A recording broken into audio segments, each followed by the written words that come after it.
know, to let people know about this story, because once you hear it or kind of find out about it, it just seems amazing that, especially here in Pennsylvania, where the Pennsylvania women did so much and dedicated their time, their energy.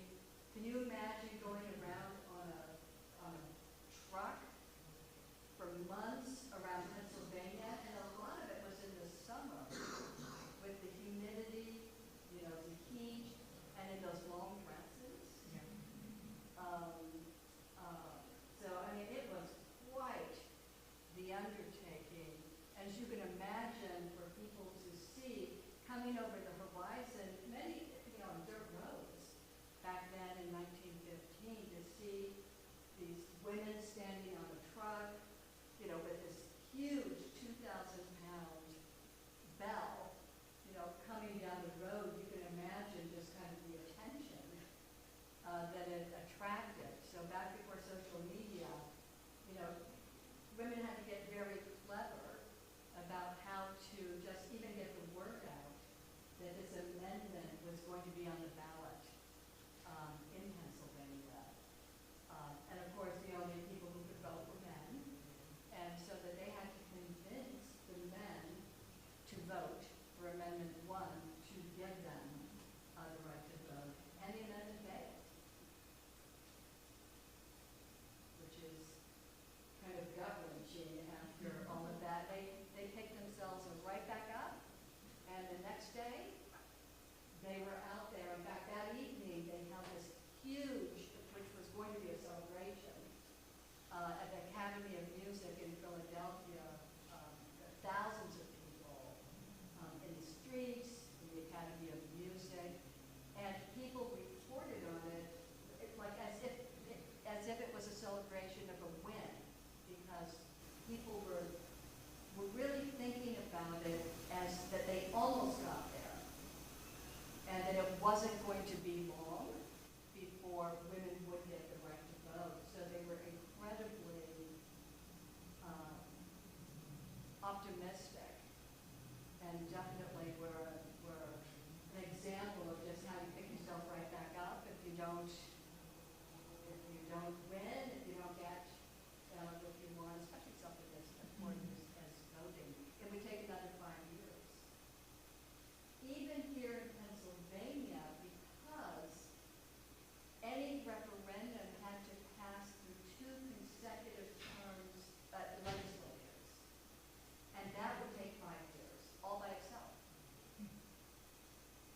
And at that point, let me put my phone down. At that point,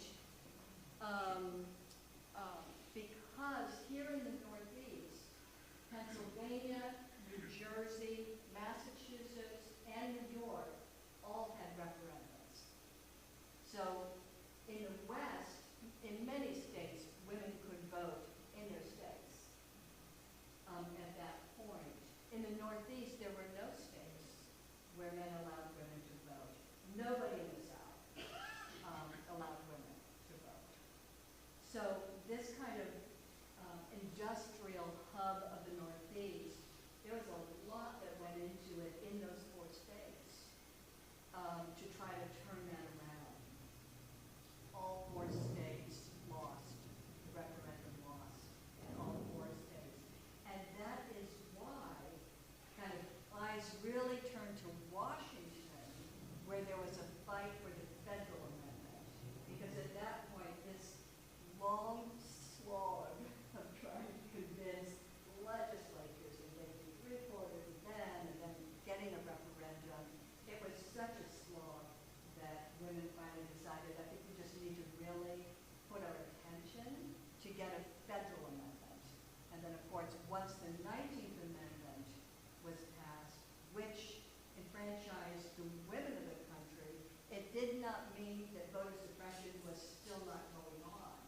And the Voting Rights Act of 1965 was one of the steps to remedy that. Of course, voter suppression continues to go on, you know, as well. But it shows kind of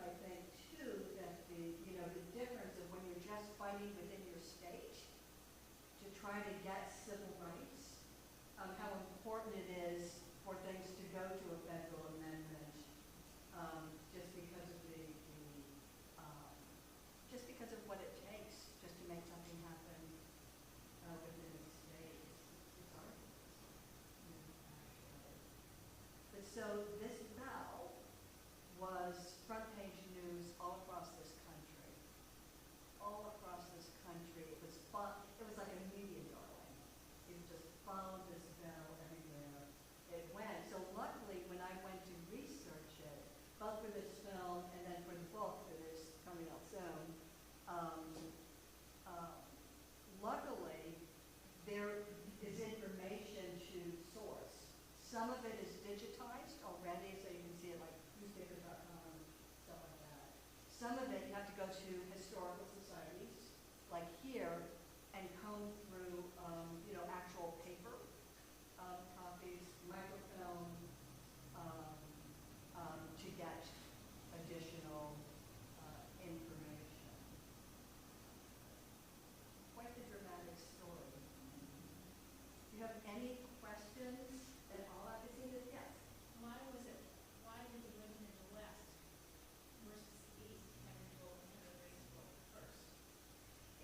The question is about why people in the West, the women in the West got the vote first. A lot of it back then was still kind of a new frontier. Now that said, it took a long time, so it was not easy, but the state of Wyoming, the women first got the right to vote, first as a territory, and then when it became a state. Now, part of that was there were so few women that they wanted women to come west, and giving them the vote was one of the things to try to bring them out, as well. Because there were very, very few women out there. But also, there was more, in the West, there's more of a frontier, independent, the women who went out there were kind of more independent. That said, it was still a hard slog. But yeah. So what were the arguments that get used to justify their decision? Yeah, the question is, what are the arguments men use to justify their decision? Part of it was not wanting to share power, at a very basic level. Part of it was, in the country at the time, prohibition was a very big issue. And there was a fear among many men that if women got the vote, that they would close the saloons, the bars, and agitate for a national prohibition amendment. Interestingly, the Prohibition Amendment happened before women got the vote. So, and it was reversed after the women got the vote. So there you go. But back then, people consumed an enormous amount of alcohol, like an enormous amount. There was rampant violence against women and children. There was a lot of men losing jobs, abandoning their families. And so many women, and many men as well, wanted prohibition because of the societal ills, that happened. The other reason was manufacturing. It was in the textile mills and in the mines. So little boys were in the mines, girls were in the cotton mills, the textile mills, children. And they correctly surmised that women, if they had power to vote, would address child labor. So it was kind of no secret that women did not want their 10-year-olds going in the mine. So that was part of it, also. So it was the interests of the manufacturing kind of hubs that did not want women to have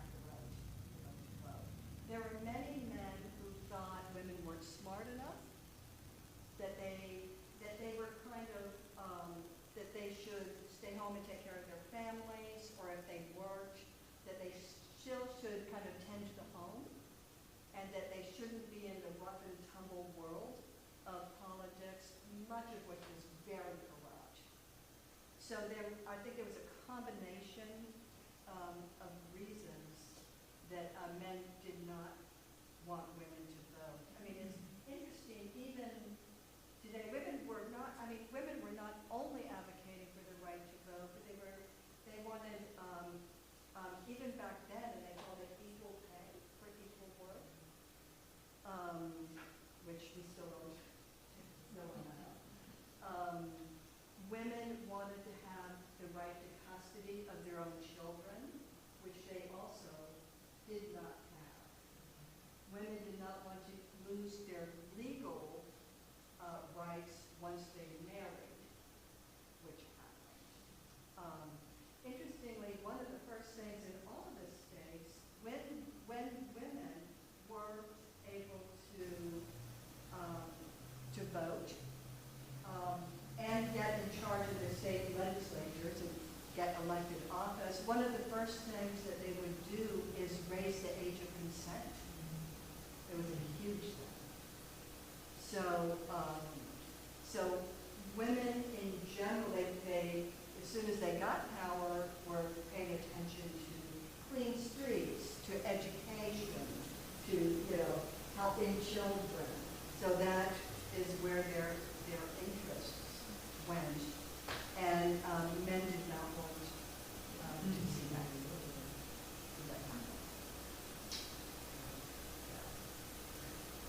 You mentioned that the bell was in Bradford County. It was in Bradford County. And do you have any information on that visit? I do.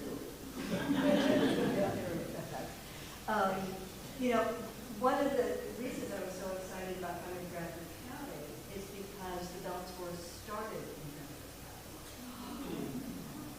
Is that cool? It started in Salem.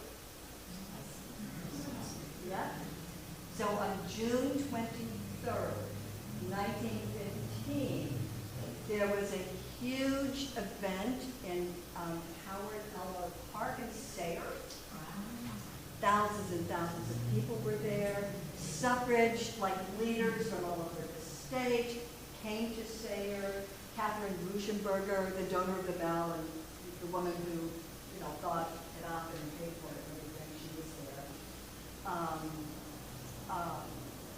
So that June 23rd, this tour started in Sayre, and one of the first things they did on June 23rd is they headed south and they came to Towanda for lunch. And they were outside the courthouse. And then they went, is Canton? Yeah, it's still in Bradford County. Yeah. They went to Canton. And then what they did is they headed kind of across the northern tier. So, Tioga, Potter, Warren, McCain, Warren, Erie. So they went all the way across the northern tier. And, this tour was so organized that from each county, the women from one county would turn over the bell to the women of the next county. There'd be a welcoming committee, there'd be bands, there'd be music, there'd be celebration, there would be parades, and all of this was before you. So that it was this kind of super organized tour. Once they hit Erie, they turned south and then went around down the western counties there, and then they kind of zigzagged a little bit. The map that you saw in the film, which I made in 2019, I have since, because of writing the book, meticulously plotted the tour of where it actually went from town to town to town, so that it's not the exact tour that they actually did. They kind of took some side, trips to certain counties. They went to some counties, Clarion, they were there 3 times, kind of zigzagging a little bit. Now, they came back to Bradford County on August 14th, after they had gone all the way through the western counties, zigzagged, through kind of the middle of Pennsylvania.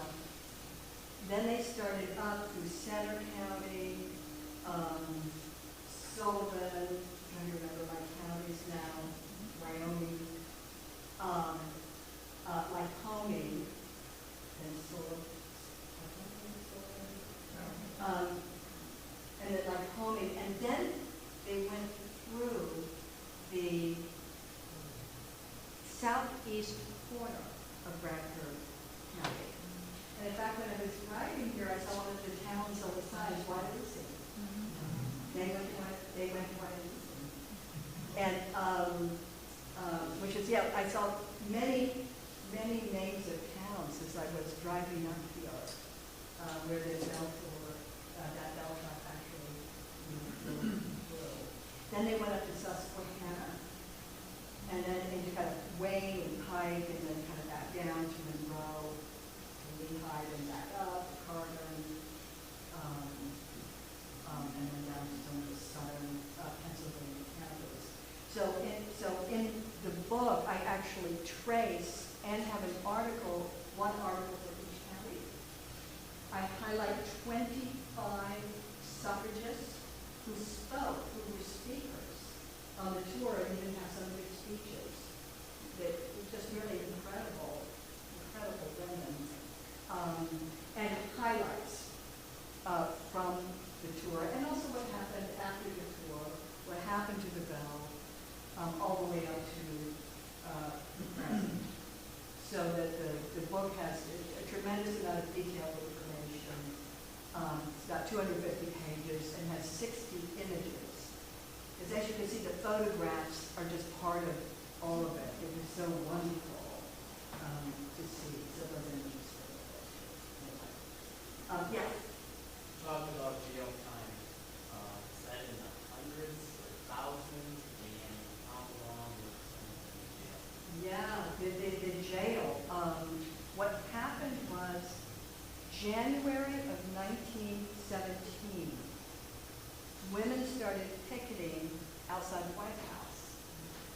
And they were trying to pressure President Wilson, who was not a fan of suffrage, although he voted for suffrage in his own state. But he did not want a federal amendment. And so women started picketing from every state in front of the White House. They were the first people ever to picket in front of the White House. It was the first time it had ever happened. And they were called the Silent Sentinels because they said not a word. They held their banners, and they stood on the sidewalk there outside holding their banners. They were attacked, they were spit on, and they were arrested at the direction of President Wilson. And they were arrested for obstructing traffic. They were standing on the sidewalk. And in fact, they were being attacked. They just stood there. They were fined. They refused to pay the fine. They said, we are not paying it.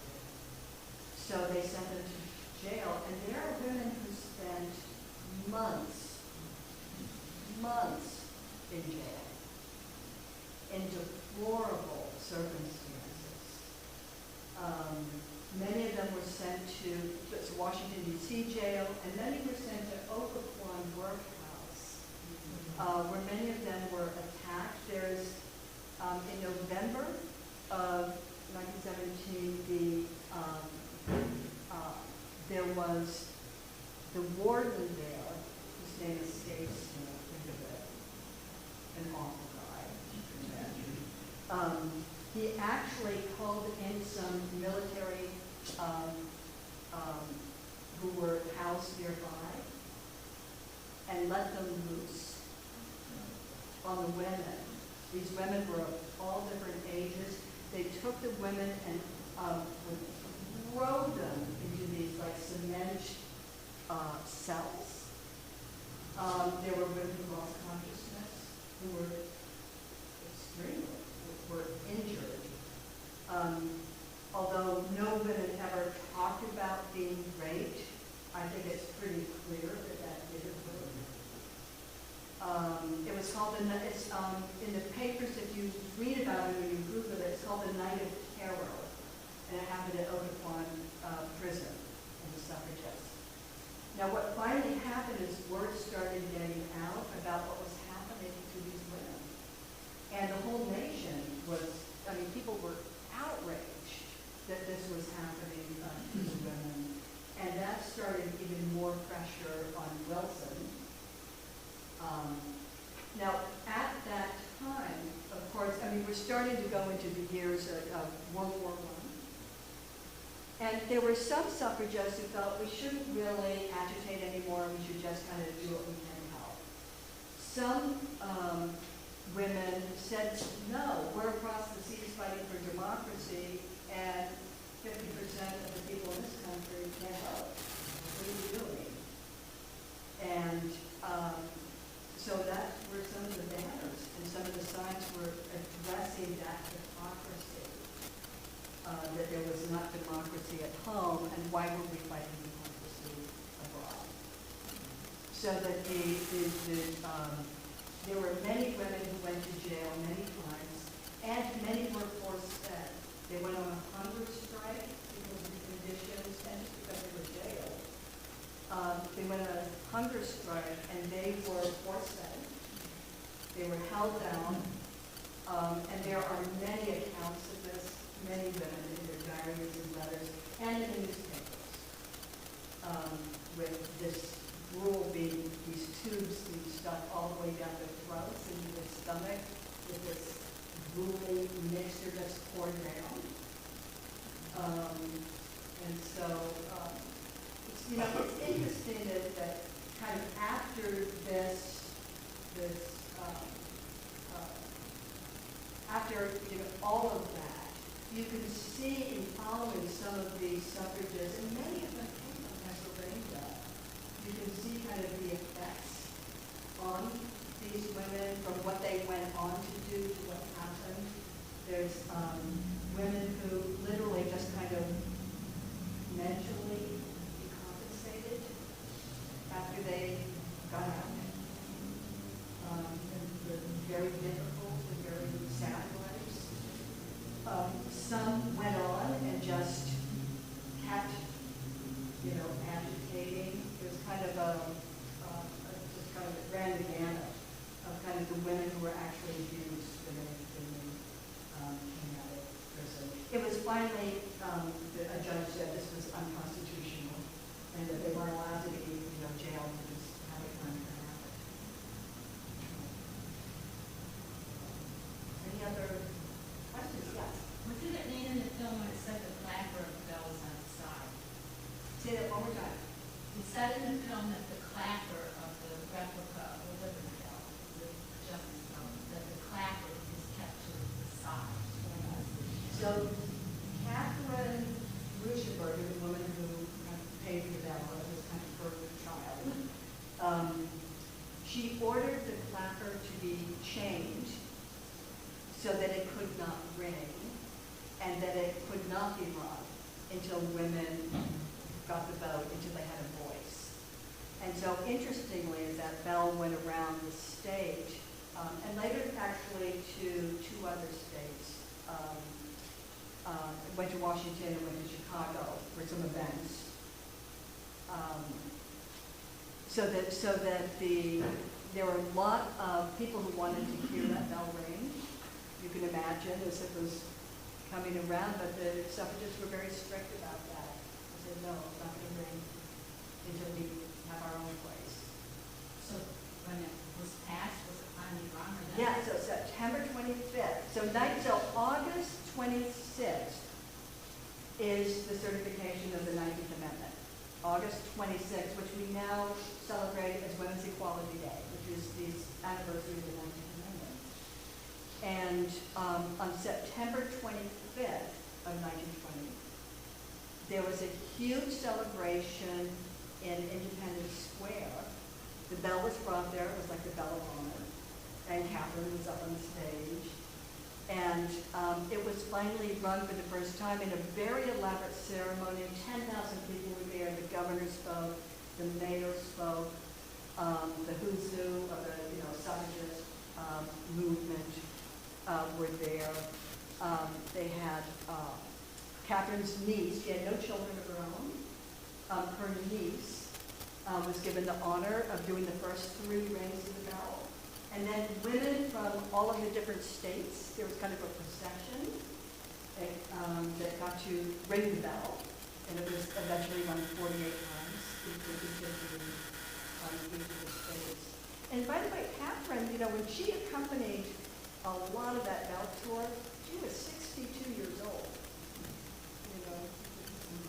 So it was just really interesting. She was widowed at that point. But she was and continued to be very invested in the bell, also as a symbol. When nobody would take it, there was no Constitution set back then. There was no National Women's History Museum. There was nobody wanted that bell. Nobody.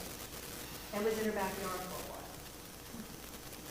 And so really, it ended up at the Washington Memorial Chapel. It wasn't her church, but it was Reverend Burke, who he's the first rector of the Washington Memorial Chapel, kind of a little wayside chapel to honor George Washington.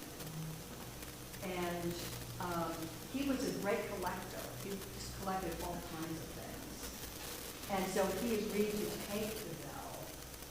But he died before it could ever be displayed, or there was ever, he had an idea of these cultural museums that never happened while he was alive. So that bell was just like in the woods, there in Valley Forge. And it wasn't until Reverend Stinson was hired as a new rector of the chapel, and his mother had been in the League of Women Voters. He knew the League of Women Voters was the continuation of the National American Woman Suffrage Association.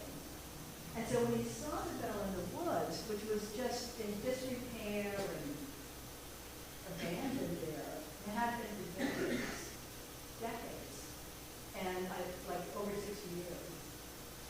And he found out what it was. First he thought it was a Liberty Bell replica, because it is exactly like the Liberty Bell, except for established justice written on it.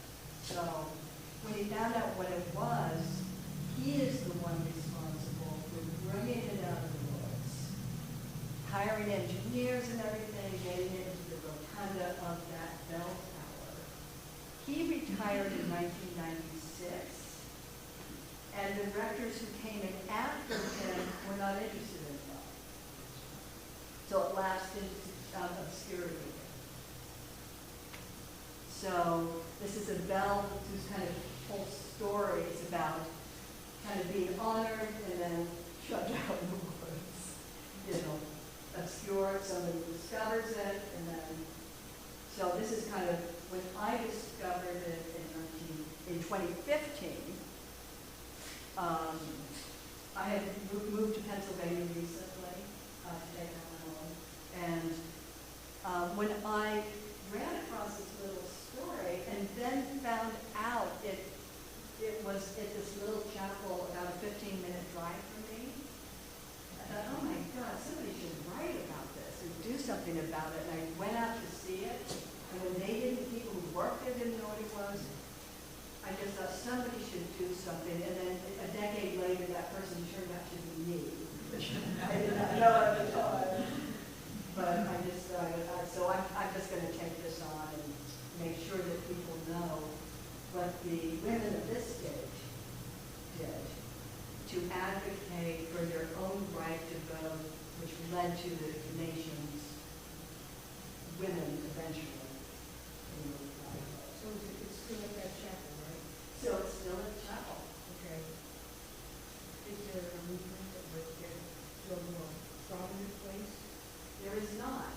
And because there is not a movement to get it into a more prominent place, I formed the Justice Bell Foundation in 2016 as a nonprofit so I could bring this story to schools. And what we ended up doing, the board of the Justice Foundation, we ended up partnering with the Pennsylvania Academy of the Fine Arts. And because we thought, we'll have our own bell made, and we'll take it on stage. And so we spoke to the Academy of Fine Arts, the head of the sculpture department, chair, agreed to take it on, brought in some sculpture alumni, who went out and saw the bell, took a bunch of measurements, and we said, we just have two things we need. We need it to look like the original bell, and two middle-aged women have to be able to carry it. And then go make the bell. That's all we need. And so that bell now has been taken around the state and has in historical societies and museums, colleges, and libraries, has been displayed. It's currently at Montgomery County Community College for a 3-year exhibition. And the college decided to partner with us to create the first ever archive devoted specifically to the Justice Bell. And so they have just in last year created this archive for the Justice Bell so that its legacy will endure. And one day I'll be able to do something else. Although I love this story, I love talking about this bell. But I could not be happier that this archive has now been established for the bell. I think many, many people have in their attics and in their family papers have pictures of the Justice Bell, or it's in letters, but they don't know what it is. That has been the problem. Nobody knows what it is.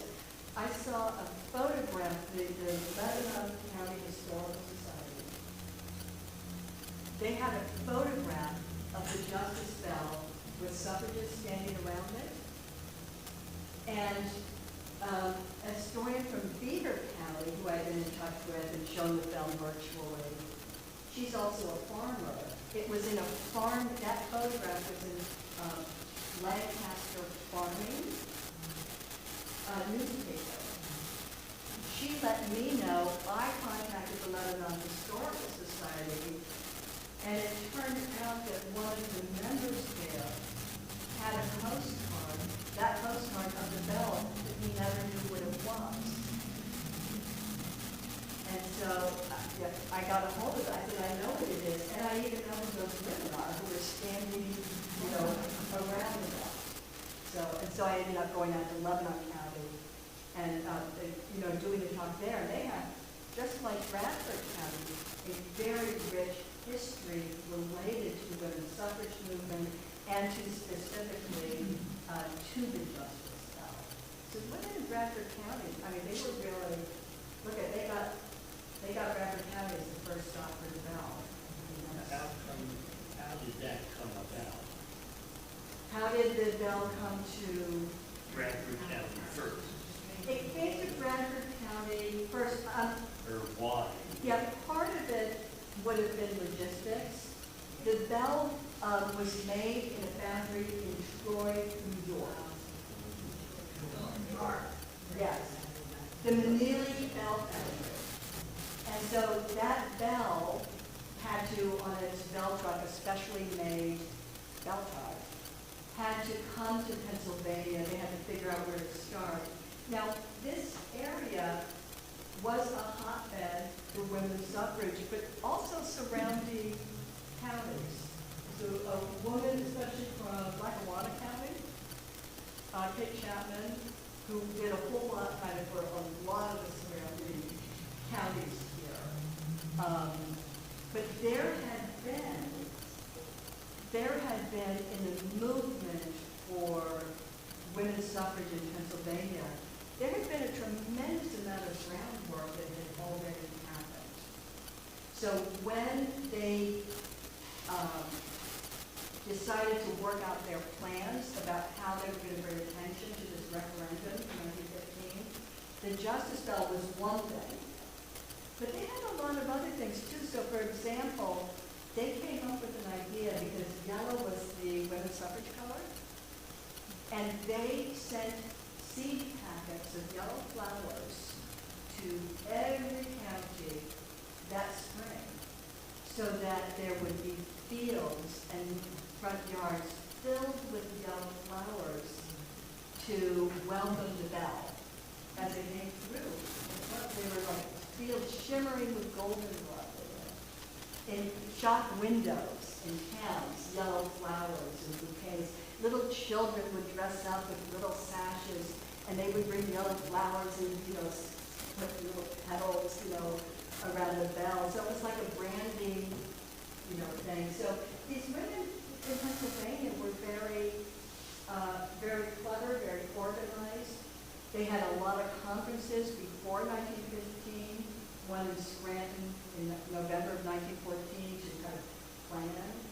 They had people in every borough and town and city and county who were like heading up their committees to help make this this push for women's voting rights in Pennsylvania happen. So it was definitely an extremely organized, boots on the ground, every corner of the state operation. Pretty impressive. It should be known. Do you agree? Yes. Everyone in Pennsylvania.